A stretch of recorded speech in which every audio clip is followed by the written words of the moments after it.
Welcome back. In this video, I promised I would more slowly go through the step-by-steps of how to put together wires and stop conditions and while loops and things like that. And so first I want to kind of convince you that a while loop is a good idea. So there are three play buttons, or two play buttons and a stop sign up here. One is just to run. One is to run continuously.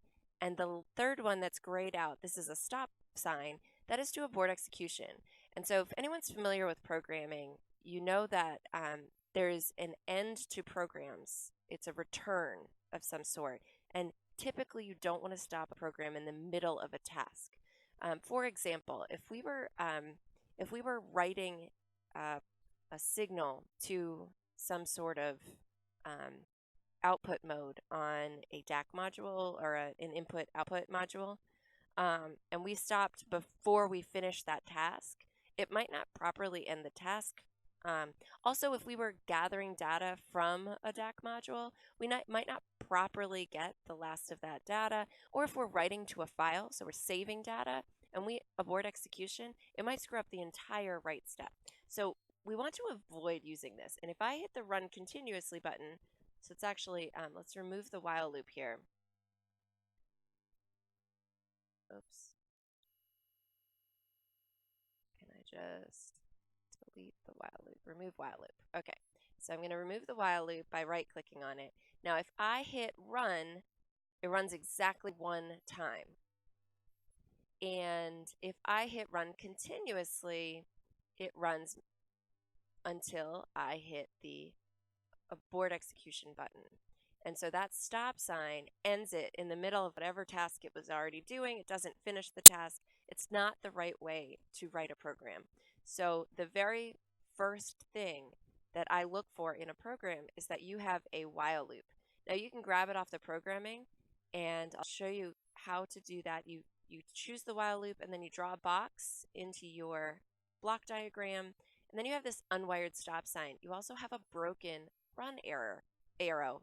And if you list the errors, it's just because you have an infinite while loop. You can't stop your while loop because there's nothing to stop it. And that is bad programming. So LabVIEW won't even let you start. I have to add a control. So I can right-click here at the input to the condition and either create a constant or create a control. I don't really want an indicator. And truthfully, most of the time you don't want a constant because I don't want it to start false or stay true forever. So I'm going to put a control here, and it automatically inserts it as a stop button because it's the stop condition for your while loop. First thing I usually do is make that bigger so that you can see it.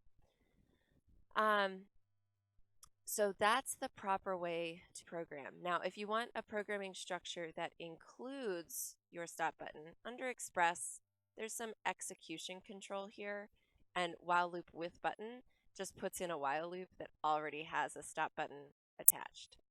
So that's absolutely the easier way to do that. If you can remember to go to Express, execution control, while loop with button. Okay, so that's a bit about the while loop. So now when I hit run, this continues to run until I hit the stop button, and then it stops. Now you might notice that your chart moves really fast. That's because your while loop is executing as quickly as possible. So we can slow down this while loop if we want to, say, update our chart every second. That certainly seems like a reasonable updating speed. Maybe you want to do it more quickly than that, but certainly not, thousands of times or hundreds of times a second. That seems excessive considering it's manual input.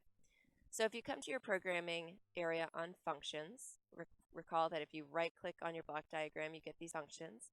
I'm going to choose timing, and there's all sorts of timing options, but one of them is simply wait for a number of milliseconds. So I'm going to drag that into my while loop, and I'm going to right-click on the input, and on my numeric palette, you know what? I think there's even an easier way to do it. Create constant and type a value in there. So I'm going to say, let's update twice a second. And now I can run this, and I'm going to start to see more information here. So now my chart is updating twice a second. My input output is being checked and updated twice a second. And suddenly I can see what's going on in this program. When you're collecting measurement data, keep in mind that it's going to run as quickly as it can every time. You need to slow it down if you want it to make sense. The other thing I want to show you is how LabVIEW defaults decimal values. And we'll look at how we edit all of these things in the next video. But keep in mind as well that if you have more output decimal values than you can see, it just shows you the ones you can see. Actually, this isn't the perfect example because I think it's truncating somewhere in my code. But if I had made my box too small or left it default without checking, I might not be able to see the whole number. So certainly when we're doing measurement tasks, we don't want to show 10 decimal places, but you also don't want to truncate simply by making your boxes too small. So I have shown you how to put in a while loop. I have shown you how to slow down your programs to make them reasonable. And I showed you how to add controls and constants simply by hovering over inputs, right-click, and create. I think everything else that I want to show you we're going to do in the next video.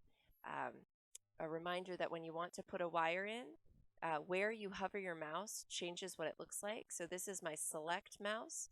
This is my grab an existing item mouse cursor. I can move my wires. I can also wire additional wires when it turns into the spool.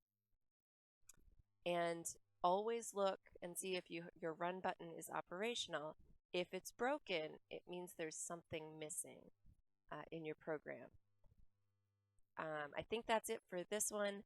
Hopefully you were able to add an input, add an output, do some simple math here, and make sure that that stop button's in. So that ends this second LabVIEW video.